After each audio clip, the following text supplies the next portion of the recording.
Hello, everybody. Welcome back to the Amazon European Masters. For those of you a little bit confused why we're not Initialized Nymera, as much as I'm sure we wish we were, it is actually Viper and Gulborg taking you through the final 3 games of the day. Gulborg, how are you doing? It's been a little while. I mean, we got to cast a little yesterday when you had to emergency jump into the K-Corp series, but outside of that, it's been good. We have 3 really good games coming up in front of us.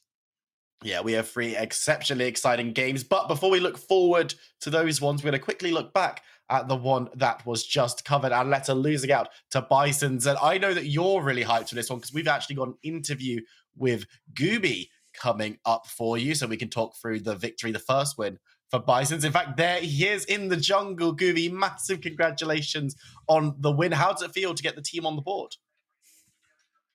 Thank you very much. It obviously feels great to finally take a game. I think we were a little bit destroyed after the 2 losses, but we tried a lot of things. So we just concluded if we go back to what we want to play, then we are going to start picking up wins. So yeah, it feels good. Just look at him, man. He's been so humble, man. How you been, buddy? It's been a long while. You finally start picking up these victories. How'd you feel in today's game, really? Like, because you were talking to me, and you're like, you know what? I need to go back and carry. How does it feel like in Misfortune? Because it still looked a little shaky. It still looked a little slow. Are you content with today's game? To be honest, I'm not really satisfied with how we played. There's still a lot of mistakes we're making, but I'm content with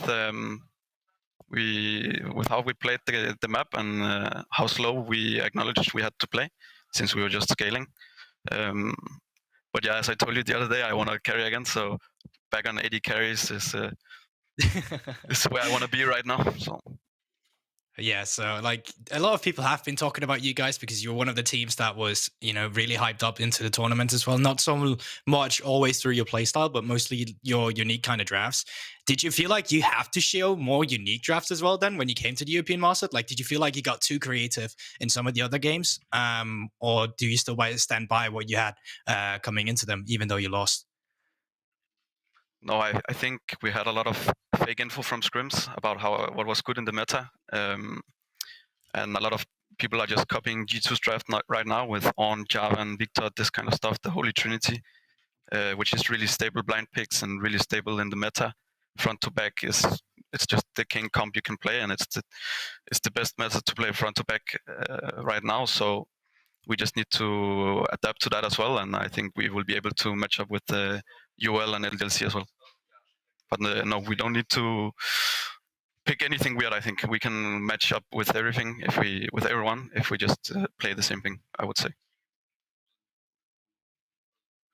I love that to hear the idea of not necessarily needing to go for exactly what is the cookie cutter, having those picks up your sleeve, but knowing how to play the meta is also super important. So now that you're finished up with that first round robin, looking towards next week and the games that you're going to have there, is there anything that yourself and your team are going to go away and look to improve mainly before you come back to try and qualify out of this pretty tough group?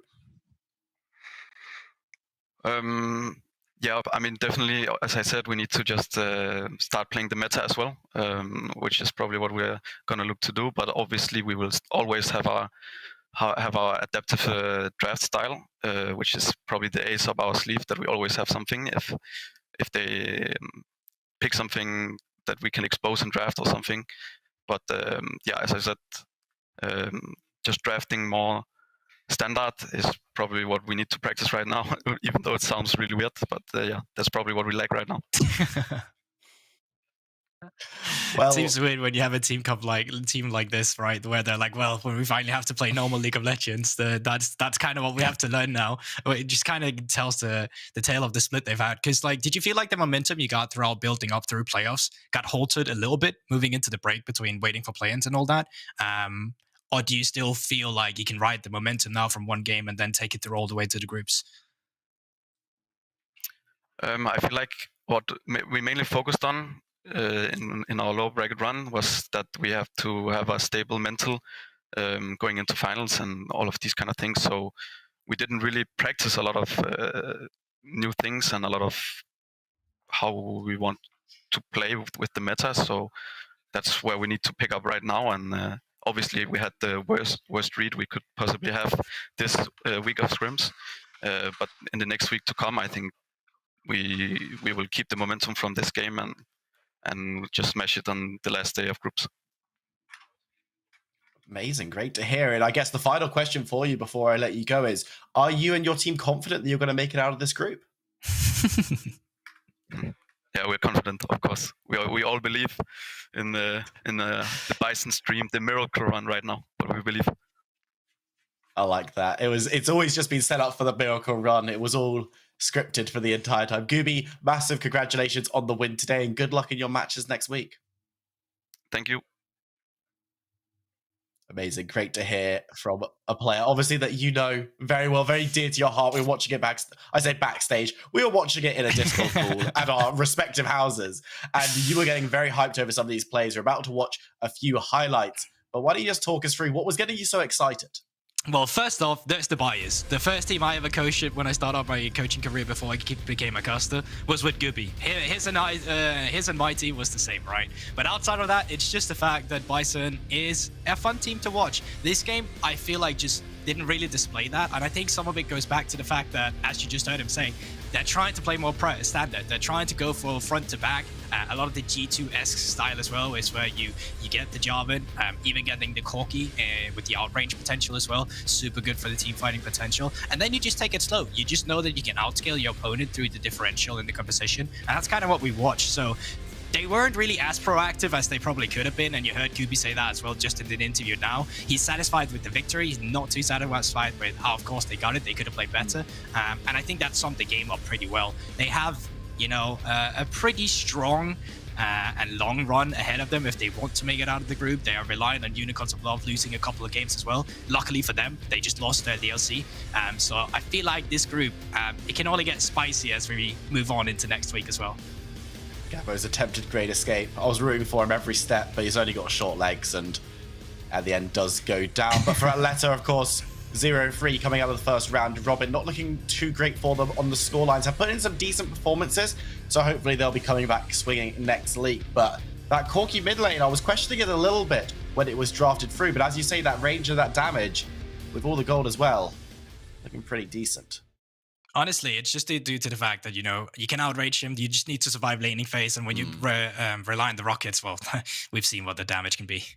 Well, let's move on to the next game because there's going to be some damage thrown around on this one. Gamer Legion up against X7 Esports. And with this Gamer Legion lineup, Sakura, Danka, Essek, Jinjo, and Wisdom, they can do a lot of work. We've already seen it from them in the first day of groups, able to take a very straightforward win over Team Phantasma up against X7. Jaeger, Haru, Tempt, Natra, and Gasing also able to take a very, very easy win up against Keiko. I feel like that in terms of who was most dominant in terms of beating out their opponent, X7 was definitely up there. Gamer Legion, they lacked a little bit against the Greek team. I feel like their objective control was really, really good. But a lot of their plays got really messy, especially towards that bot side with all of the skirmishes that came through all the time. Well, we're going to be jumping into Champ Select to see what is going to be built for these two rosters. Game Legion on the blue side coming out of the Prime League, X7 Esports on the red coming out of the NLC, and it's going to be no Rakan for Gasing, who put in a really dominant performance against Keiko. Yeah, I think both these teams have a very different stylistic as well in terms of how they play. From the side of X7, it's very much about playing through the pressure of Haru and Tempt. Like, they completely got Seiken and 113 in their game, and the early game was really slow for them. X7 just spent that trying to mitigate the pressure that came out from K-Corp, and then when you hit the mid game, that's what they started to look for plays through the jungle and mid lane synergy. Whereas Gamer Legion, they were very much about applying pressure down towards the bot side. Like, they were using the Misfortune together with the Renata, double AD or double range lane down there to apply pressure, come with some ganks every now and then.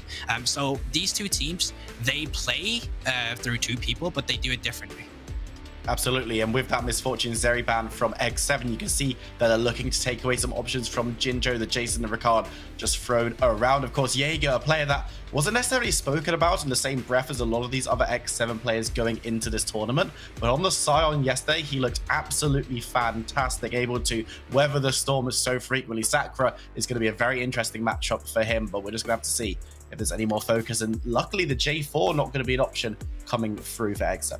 It leaves open the Volibear right now, where X7 is put in a position where either you ban it or we will probably take it, because we know Haro has a priority on that too. So I think that's probably the question in mind in terms of ban. And I like the discussion as well through the two top laners. Both of them have really just defaulted to weak side as well, where they don't get too many resources. And stylistically, both teams very much resemble each other in terms of what they like to do. Weeks up top, play through a strong AD carry you can kite back with, but they do it differently. And speaking of strong AD carries, they're just going to say it. Take away the Jinx here. 3 of them already banned. Sire's still a possibility. Aphelia's still a possibility. But I think the Volibear in question, it has to get picked up just due to the fact that Haro, he loves playing it too.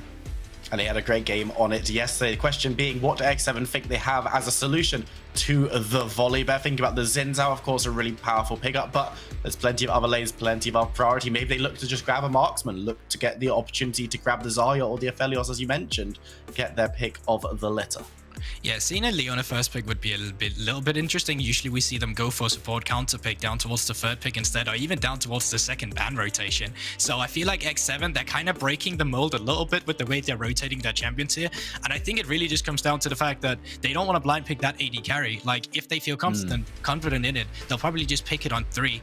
Because if they don't pick their AD carry in the first rotation, 3 of them has already been banned, right? So if you go into the second ban phase, Nata's champ pool will have to go down to, different areas of that champion ocean.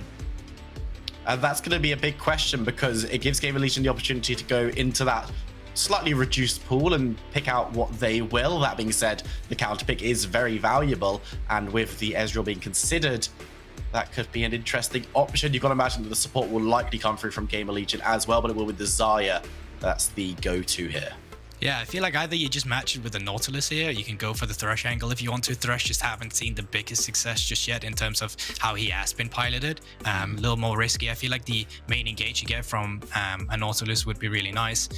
But you can also put them in a position where it's like either you counterpick this Nana on 3, or you pick your AD carry. So if you counterpick top lane now on 3, well, then you will get your champion pool of AD carries diminished. And if you don't pick the AD carry, well, then they can start banning out Gnar counters. What will X7 do? They've been put into a corner. This could be bot, this could be mid, this could be top. This is a triple flex. We've seen this loads of times actually throughout different regions. So what really springs to mind is LVP already, of course, with Bison just before as well.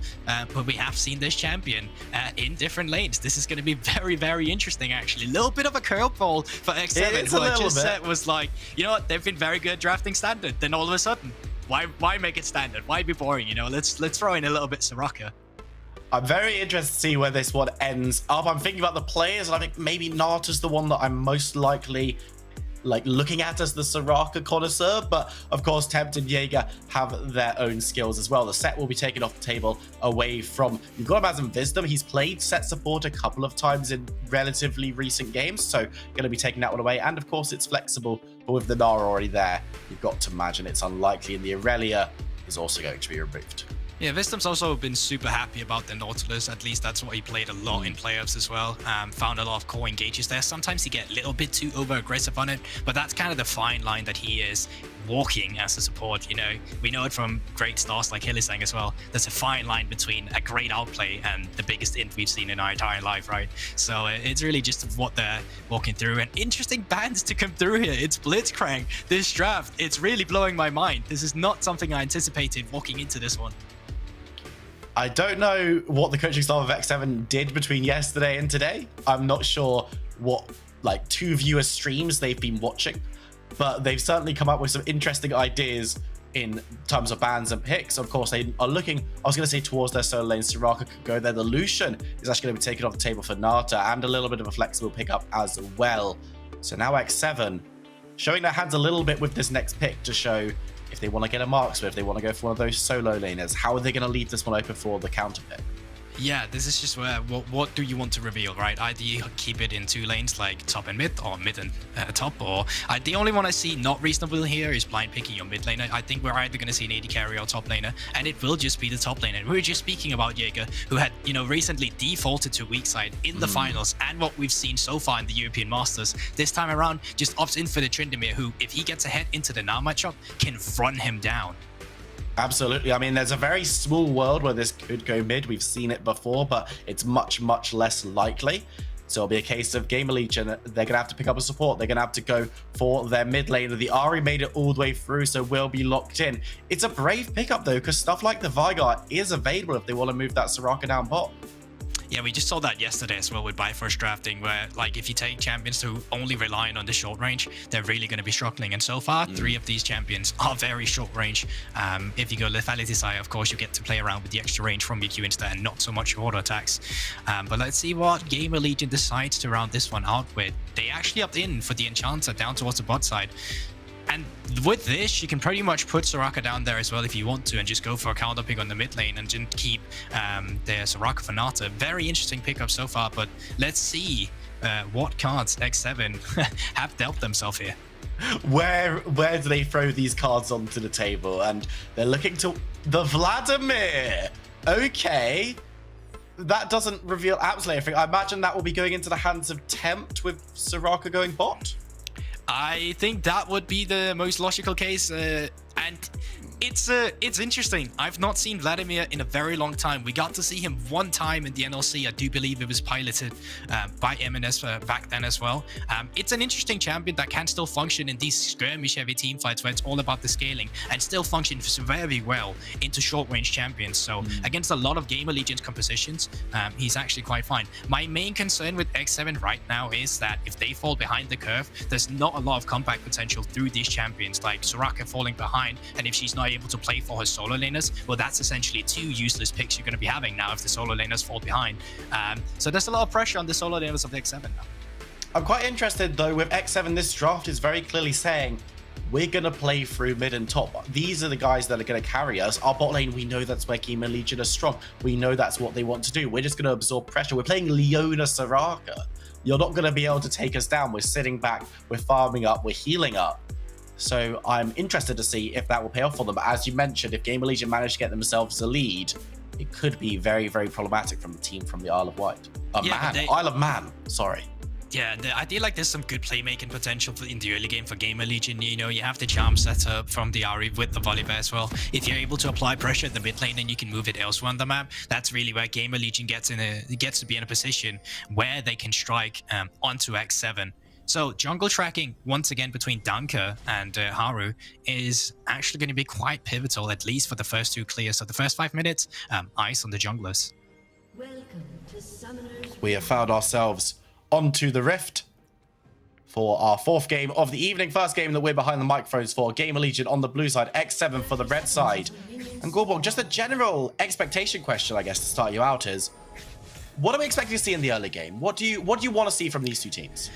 I think from the side of X7, we're not really waiting for much. They want to continue to play the game that they played yesterday against K-Corp as well, which is just respond to the players that are coming out from the team who wants to commit to the plays in the early game. So, for example, if you get the tracking done on Danke, he wants to commit to a play on bot side, for example, you have your bot lane in a position where they'll be able to not go down, and Haru is going to be there to shadow, because you completely outscaled them on side with this Tryndamere. Gnar cannot stand up to Tryndamere if he gets ahead, and that's going to be the thorn inside for Gamer Legion. So I'm expecting X7 to just play a very responsive play in the early game. And from the side of Gamer Legion, I want to see them to be aggressive with the volume. I want to see them apply as much pressure to X7 as possible, because if you can put them behind, if you can stall the side lane pressure, make sure Tryndamere doesn't really get to a point where he gets to be explosive, I think they get a lot of room to drive around within this early game. And we saw how good they were around the early objectives just yesterday. X7 already giving a lot of respect in this bot side, letting Ginger and Wisdom move in, and they're being completely zoned away, which, when you're playing Soraka Leona, the power, the damage that you have in the early game isn't super strong. And of course, even though you've got Soraka with the healing, it takes a little bit of time for you to be able to start safely using it. So it's just due to the fact you need to hit that Starlight or whatever the Q is called first to really hit that region through. And they were balancing around that real nicely from the side of the Gamer Legion bot lane. They should be able to just stack up a slow push in this instant. They can go for a crash on 3, try to go in and counter jungle Haru if that's what they're looking for. But I feel like the move is once again on Gamer Legion in the early game to commit to players, especially through bot side pressure. Of course, moving into this mid lane as well, Tempt versus Essek, the Vladimir, maybe a standout pick from the pick and ban, who, as you mentioned, will do pretty well into this lower ranged matchup. You've got to imagine. It's not one that I'm acutely familiar with, it must be said, but are you expecting maybe X7 to play around this one a little bit more, or is it just going to be a case of taking the pressure and getting strong? Definitely the latter one, 100%. I don't see a world where you go for solo kill pre-6 at least, but there will be kill pressure. Here we see what I just talked about. It's the crash on the third wave, and because of that, you can go into and try and counter jungle Haru with Volibear. Should be able to win out on it, but Haru's clear. It's just fast enough, and he's able to get out. But Danker's going to follow him towards his wolves, and Wisdom is in the wings as well, so Xin Zhao might be able to get his buff, but won't be able to properly contest the wolf camp as well. Not going to be able to grab anything as Danker's able to stride backwards, but this is going to be a little bit of respite in the bot side for Nata and Kasing to try and farm up a wave under their tower, but it will also give a cheater recall to Jinzhou, who may look to pick up something like a cull. Yeah, I feel like Gamer Legion on the first 3 minutes there with the waves, how they played it, got the most out of that situation. But as X7, you're not necessarily sad about this either. Losing just one camp here is not all of a sudden going to swing this game around. Tempest putting some damage down in the mid lane, showing off what he can do, and of course has that ability to sustain a little bit, because even at the early stages, taking down those minions and using that Q will be able to transfuse a little bit of health back into the Vladimir. Top lane, somewhere we haven't talked about too much in terms of this game so far. Yeah, you're just going to be pushed in by the ranged Gnar. I'm interested that we've seen the Fleet Footwork and the Exhaust go down onto Sakura. Is that just to make sure that the Trinity is actually going to have the whole lot as it goes low, burning down with the Ignite First Blood solo bolo for Tempt? And that's what happens when you don't play against Vladimir in ages. You're just not familiar when he has lethal in lane. This time around, obviously Tempt knows it. He sees it, charges the E, flashes forward, Q on top of it with an Ignite. It's just as easy as that. And we talked about the explosive solo laners. X7 already under the board 4 minutes into the game.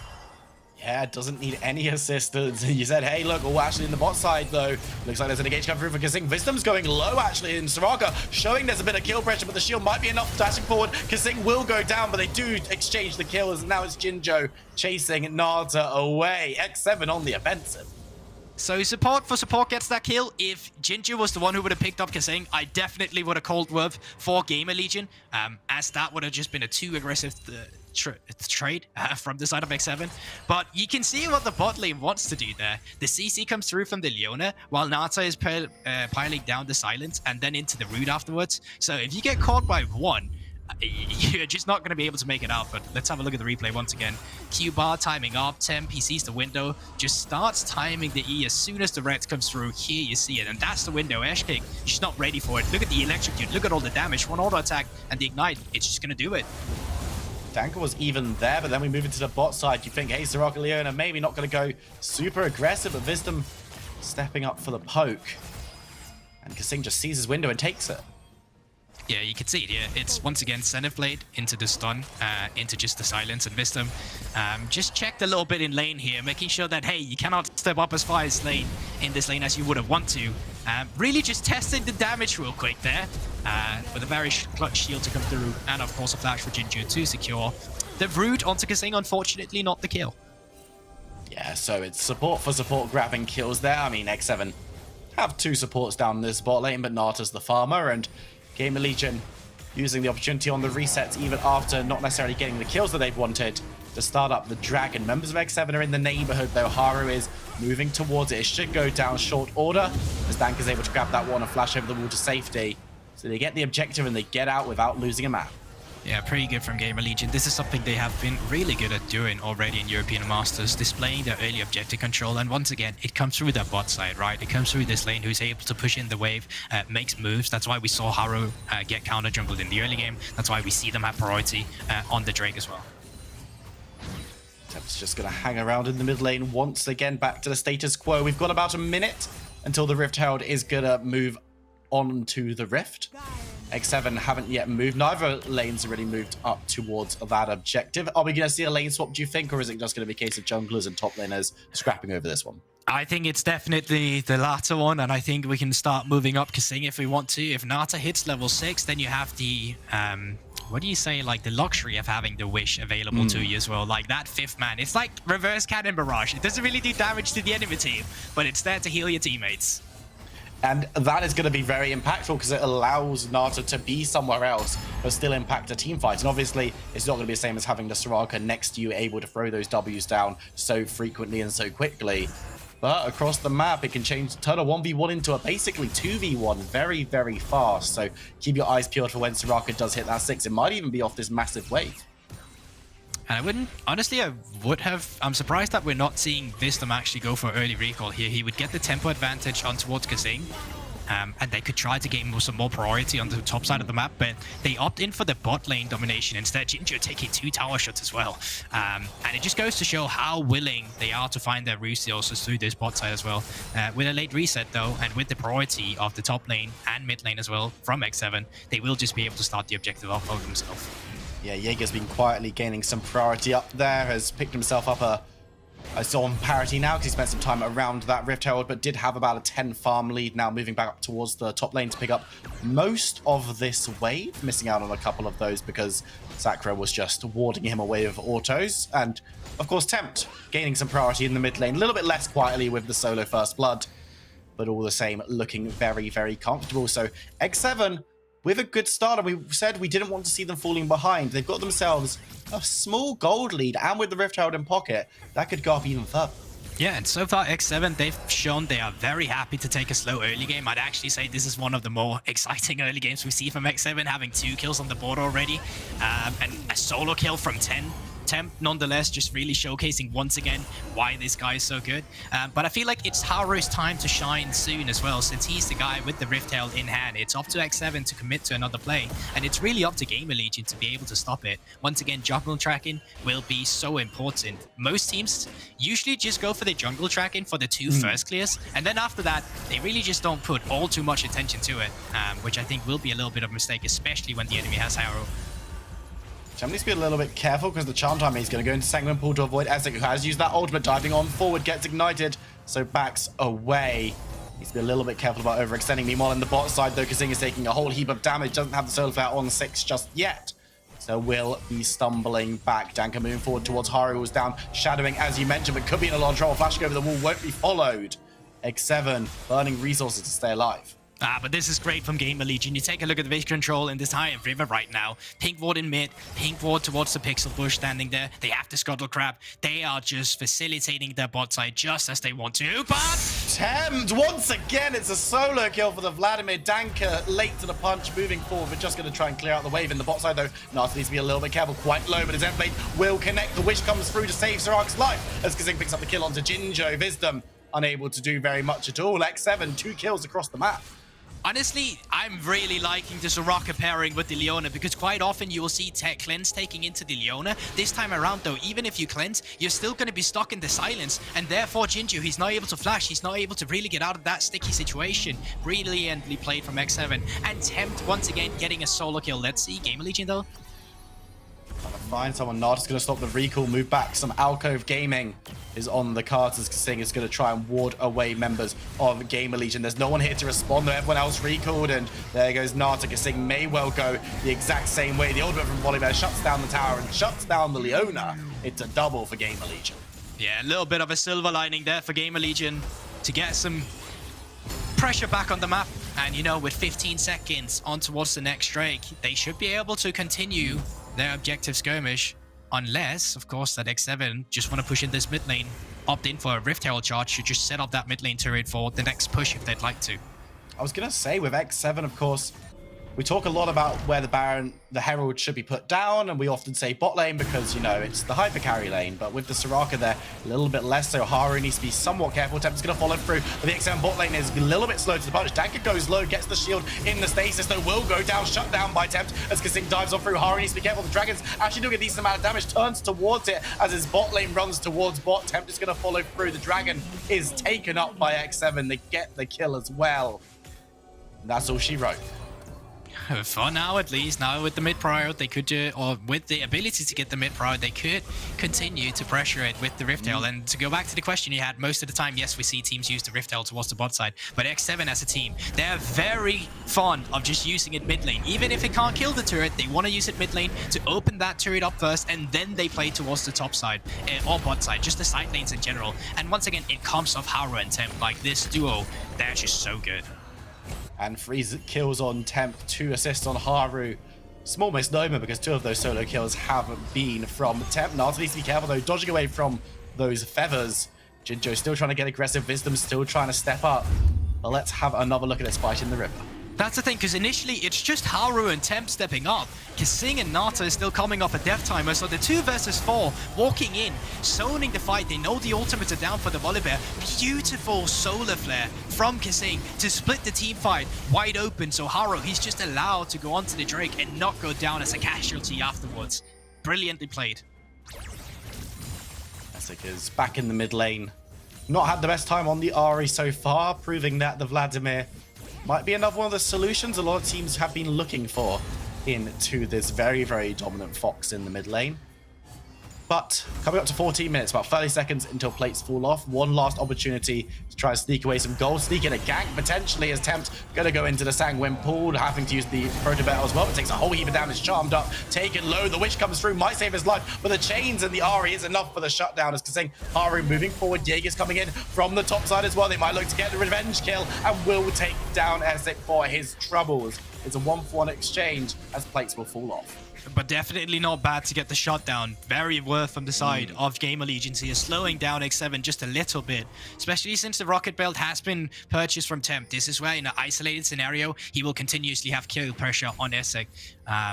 So good to see that Game Allegiance, they're able to come together as a team, throw 3 members into the mid lane, make a shutdown come through, but they're going to need more than that as well. They need to be able to get some sort of pressure in another lane, because so far X7 is the one driving the tempo. Yes, the gold lead is fairly even between the teams, but no one from X7 is, or from Game Allegiance, is currently making a move on towards the objectives. And I think it'll have to come through from that bot lane. It's kind of been their better bread and butter to roll through them.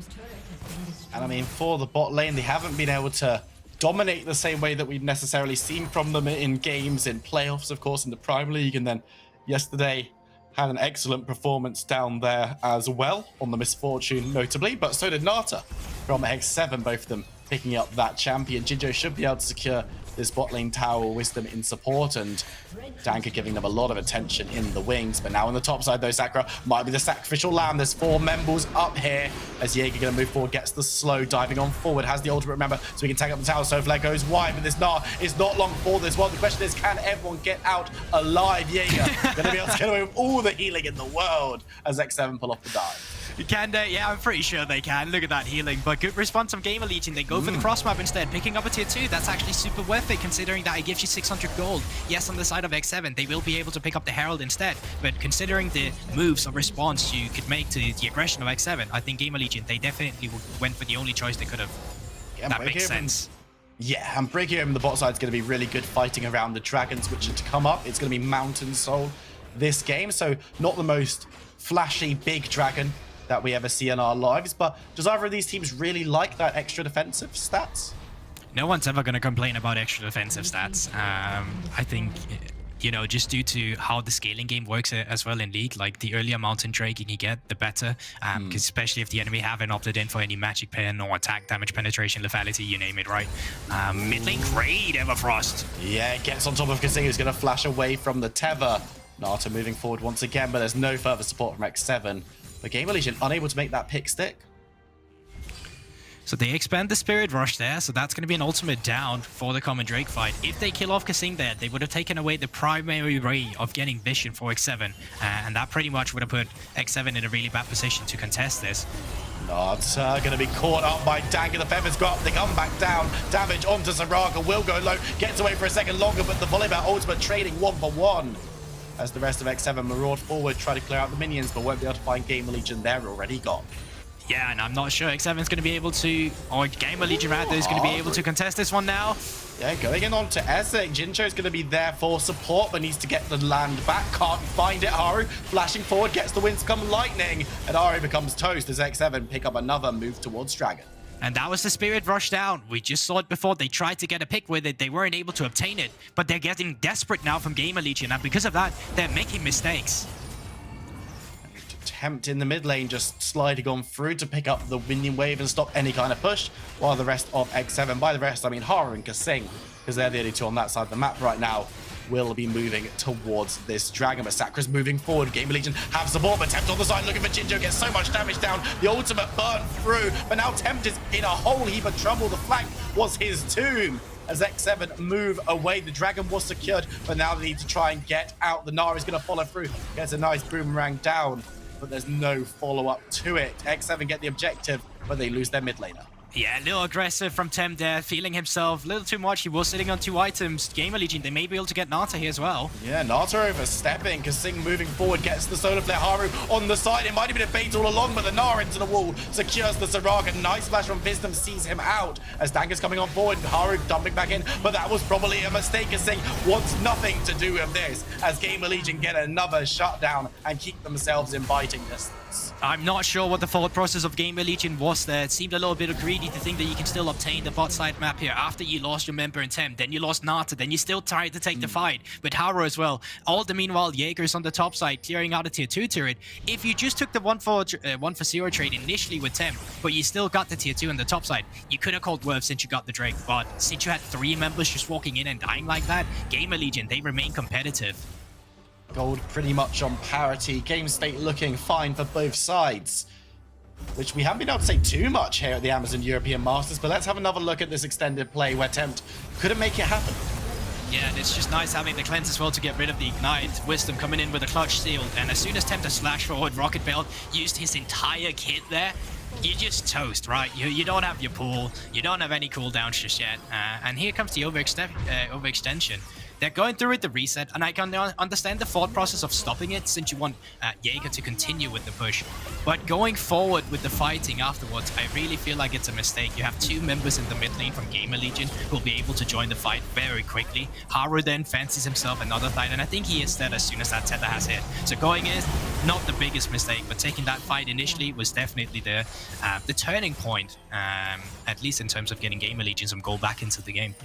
And a very nice flash from Wisdom in that play kept him alive and helped Gamer Legion. They're moving towards this tower now. Kasing and Haru on the backside, but they haven't got that much support. Nata is there with the silence as members from X7 are finally turning up. A Sakura on the flank. Ginger goes low. Jaeger looking for a target. Pops that ghost. Danger's in trouble. Haru dives through. Kasing's there as well. The first glove fight goes over onto the Zaya as Wisdom tries to keep Oliver alive. Will be able to do so. Nice start for 2, but Sakura might not be able to find his way out. He won't as he falls. Jaeger now in full chase mode looking towards Essek. Taking a decent amount of damage. Does need to be careful on the Tryndamere. No ultimate available, but Nata's providing the healing, providing the shielding, providing the support as Jaeger cuts down the mid lane. X7 turn the fight around where they just lost one. They pick up an even bigger advantage. Oh, yeah, and it was a 4 versus 5 for the first 10 seconds, but Gamer Legion, they just weren't able to properly pilot that team fight.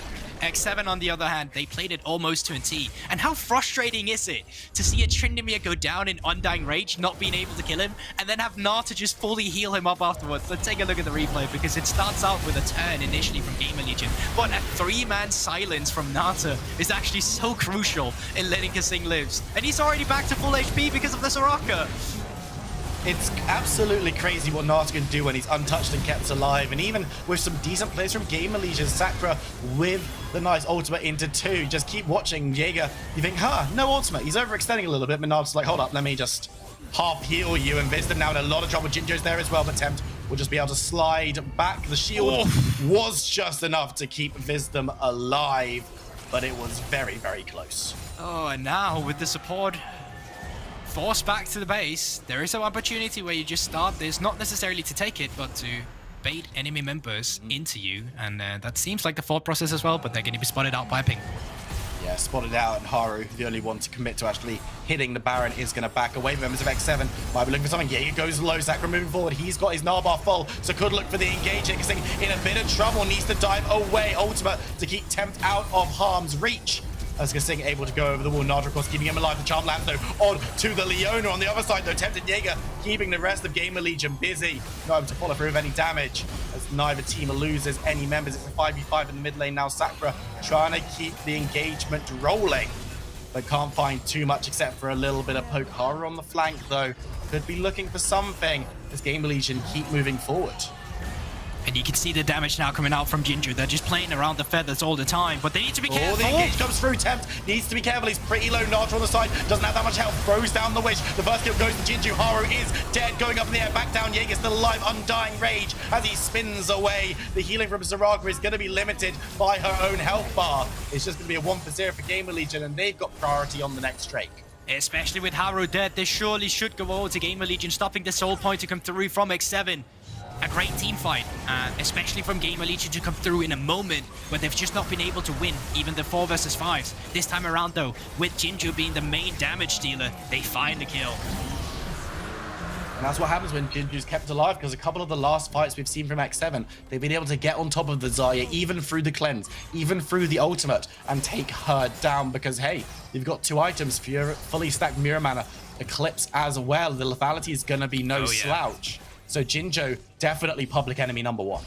Yeah, and it's difficult for the backline to reach him as well, just because he's got that self-peel. He's getting the shields from Wisdom. The fact that they're able to play around the movement speed from those Karma shields, repositioning himself in a beneficial position for the Feathers as well, it is really key. But now, X7 might start playing towards a different win condition as well, which is, of course, the side lanes. This trending me up 2-0, 220 CS to 190 off the Gnar. And while Sakura has itemized into Arandian's Omen, well, Trinity on side lane is still a very disgusting champion. Still going to be able to push forward. Just always having a presence is going to be very notable. And of course, taking that exhaust means that Gnar doesn't have the teleport. So if you're coming in to stop Jaeger and it's not Essek who's doing it, then you're not going to have anyone in the fight. It's going to be a 4v4 when you're exchanging elsewhere. And that's before you think about, hey, maybe Tempt might want to be on our side lane as well to try and cause pressure on the opposite side of the map, because the Vladimir has a little bit of time to survive, but he might not survive into 2v1 situations, half health, but does manage to stay up as Nata could be there for the heal if needed. Honestly, Gamer Legion's vision pockets have been very good. In a map that have been so dominated on the map state by X7, Gamer Legion have still managed to find a way to come in with some sort of vision to still keep the tracking up and going, or still find these pockets where X7 are get forced to face check, and then they find the poke onto them. Yeah, Kasing's going to be feeling that poke tomorrow as he's going to dive forward, but here comes Haru onto the side, teleport coming on through. But now Haru's rooted up, he's in a little bit of trouble, but Gnar on the other side, even more so. Haru gets skill onto Wisdom, and he's still alive, standing strong. Here comes Jaeger, the healing is disgusting, as Danker's going to be left by the wayside. Jaeger, bomb on through. 4-2, looking for Essek for the third. Danker is still alive. Jinjo's still alive somehow as he picks up the kill on Saraga. Haru and Kasing chasing him on, the final surviving member of Gamer Legion with Danker also actually still standing somehow. Jaeger moving forward, has to use the Undying Rage as Danker turns around. The remaining members of Gamer Legion are somehow fighting some effective guerrilla warfare, pick up a couple of members, but X7 take the fight. Nata is so goddamn disgusting in those team fights with all that healing to come through. There is no way in hell that Haru should have been able to live that. And I do believe they still have the healing reduction, because there is a Putrefier on Wisdom. So whoever he shielded, if they attack Haru, yeah, he's got Grievous Wounds on him right now. Okay, so all this healing is coming through with the Grievous Wounds on Haru. That's absolutely disgusting. You've got to remember, Wish actually gets rid of healing Grievous Wounds. Oh yeah, they have that buff. You're right. That's a really good shout. Even if you build it, Nard's like, don't really care. He does care about the feathers as he goes down in the middle of that fight, and Danker on the side is just like, hopefully no one's going to come for me. He realizes just one person's coming for him and thinks, yeah, you know what, I can probably take that fight, and we'll be able to take down Tempt on the other side as Jinjo does go down.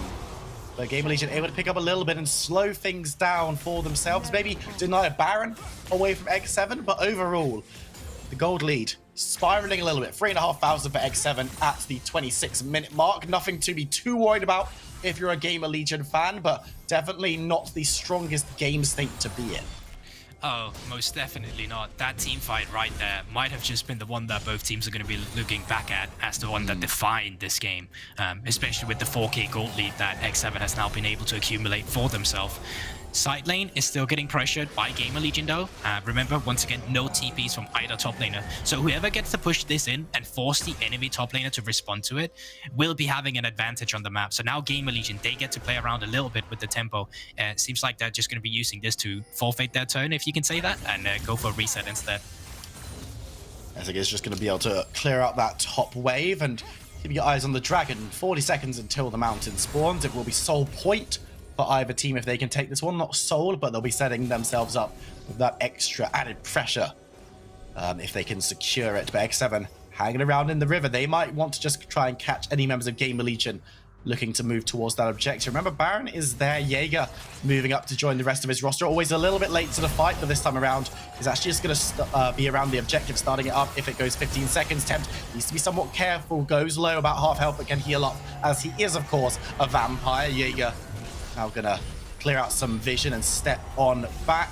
The Gamer Legion being pretty strong, having the better health bars, moving towards his objective. Haru diving on forward, but will be denied by Gnar, hurling him back as Jaeger now following through on towards Ginger. But there's Sakura and this Tryndamere very, very low, goes on dying rage. Nada has to come through to keep him alive. There comes the redemption as Sakura going low, but still alive somehow. Burning runs shields to get him to safety. Tempt holding the rest of the river on his own. X7 move towards the objective. But they don't both go towards an objective on the side of Gamer Legion. They want to go for the mid lane turret instead here, so they're at least getting something off this exchange. Soul point now for X7. Gamer Legion, though, they still want some gold. They still want some pressure back into the game. And assist pings are coming on towards the Baron. Kasing might be looking for a pick here over from the Raptor pit, but it's only Kasing who's within range. And Gamer Legion think, hey, there might be a reset here. Let's clear out some vision and start this one up. This could be dangerous, staying grouped in an isolated pit into Leona, into Velatimir. This could be dangerous. They probably have to turn against Gamer Legion. It looks like that's what they want to do. They're keeping the Baron going. No, Danka, Jinjo, Wisdom all still attacking the Worm, but Sakura moving forward gets a nice stun onto 2. Nara in the backline untouched though. Soraka can do so much work. Kasing in the side gets rooted, but healed as well as Haru moving forward. Needs to be careful. Breaks up the fight with the ultimate. Jaeger moving towards Danka looking for a kill, but he's going to be able to dive back into his team. But members from GL have started to fall. Jaeger gets the cut down onto the mid laner. Jinjo, he's got enemies to the left of him, enemies to the right. Here I am, stuck in the middle of the fight. Will be able to jump onto Haru, but not grab the kill. Nada says, don't worry, love. I've got the heals for you. Jaeger ghosting, chasing, slowing, slapping. Will be able to take down Wisdom. It's the ace for X7 as they move towards the Baron. And that just goes to show the strength of the composition that X7 had drafted for themselves. They're able to split their opponents apart with Haru diving in with the ultimate. Then the healing coming through, and the rest of the members of Gamer Legion just getting isolated for Jaeger to isolate the kills. Brilliantly, once again, from X7. They're going to be able to pick up the Baron. They have Haru at the Tempt on the top side. This should just be the game now for X7.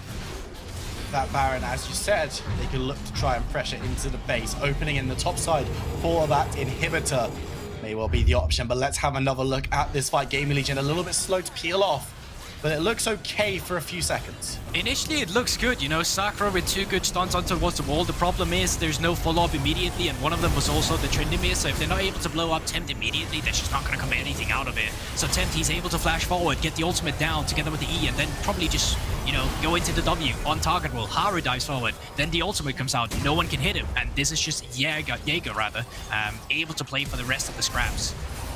Again, a strong performance from Jaeger, who people were questioning coming into this tournament, or more realistically, people weren't really talking about coming into this tournament, but he's showing himself to be one of the premier top laners here at the Amazon European Masters. And the rest of X7 following suit, playing exceptionally well in role. And Nata, of course, the player, if you look down this roster, the name you might not recognize if you don't watch the NLC or don't know too much about the region, has been having an absolutely stellar performance on the Soraka. Yeah, and I mean, it's just, you can highlight every member from X7 because they are just stepping up. They are the super team coming out from the north. Jinjo gets slowed up, Dagger gets stunned up. They're going to take down the tower, so they're not fighting under the objective as Tempt moves forward, but the feathers fly. But that's a big tool being wasted by Xayah. Well, Jaeger might be caught out of position here. No ghost. Oh, he's going to get slowed up, needs to dodge away from the charm. Will be able to do so. Nice fancy footwork from the top laner. Able to move back. X7 hanging around in the jungle, maybe just looking to give him a little bit of support as they check towards this bot side tower. The last objective outside of the base still standing for Gamer Legion. It looks like the team from the Isle of Man wants to try and move it as fast as possible.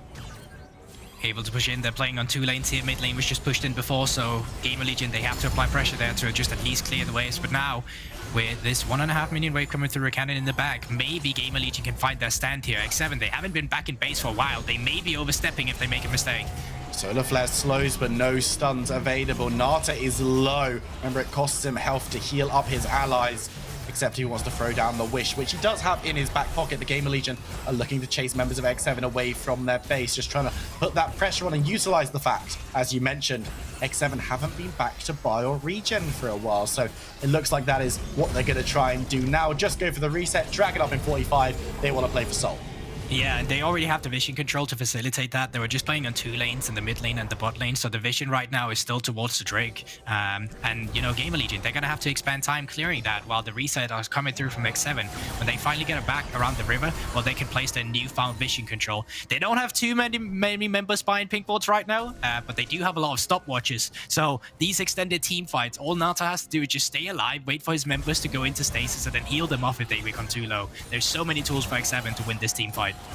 Nice slow onto Ginger, gonna cleanse through, but now that tool isn't available. Danker's big, but can he hold the line? Jaeger moving forward on the other side. Tempt hasn't quite got to the fight yet. Night ultimate from Sakura on to do. Essig on the other side of the fight, looking towards Kasing, but he's a tanky. Leona is gonna keep them CC'd. Tempt's already taken down Bisnum, looking towards Danker, who will be shielded up. Jinjo is there, but Jaeger and Nata can now collapse. The volley bear's done. Double for the Hemomancer as Kasing steps forward, 1v1ing Essig on the side.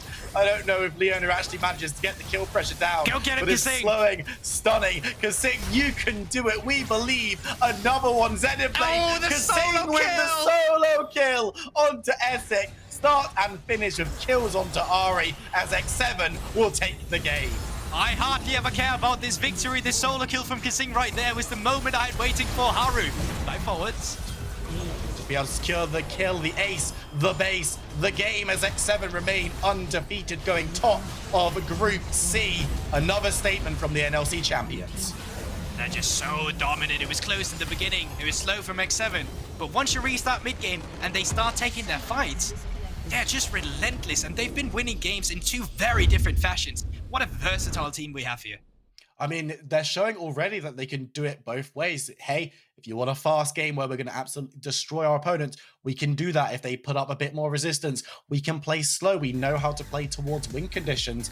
And for a team that wants to try and go all the way is what they've been saying, they've shown excellent opportunities to do that. And a very, very scary roster coming through these Amazon European Masters. Yeah, so far they really haven't been tested. It's kind of just like looking back at the NLC finals when we were introducing them, like Bifrost in the upper bracket had tested them a little bit. In the finals, they're not even tested at all. So we thought, okay, maybe when they go up against K-Corp, this is where we'll start seeing it. Didn't happen. Now today against Gamer Legions, a little bit in the early game, but outside of that, didn't happen again. Like they have just been so convincing every time in every game. I'm very excited to see how Gamer Legion do up against K-Corp in the next matchup, but we're not going to talk about too much. We're going to jump to a short break. When we come back, it's an interview with Kasing, but even after that, we've got our next matchup, Ago Road up against Sven Zvezda. Don't go anywhere. We'll see you in a few.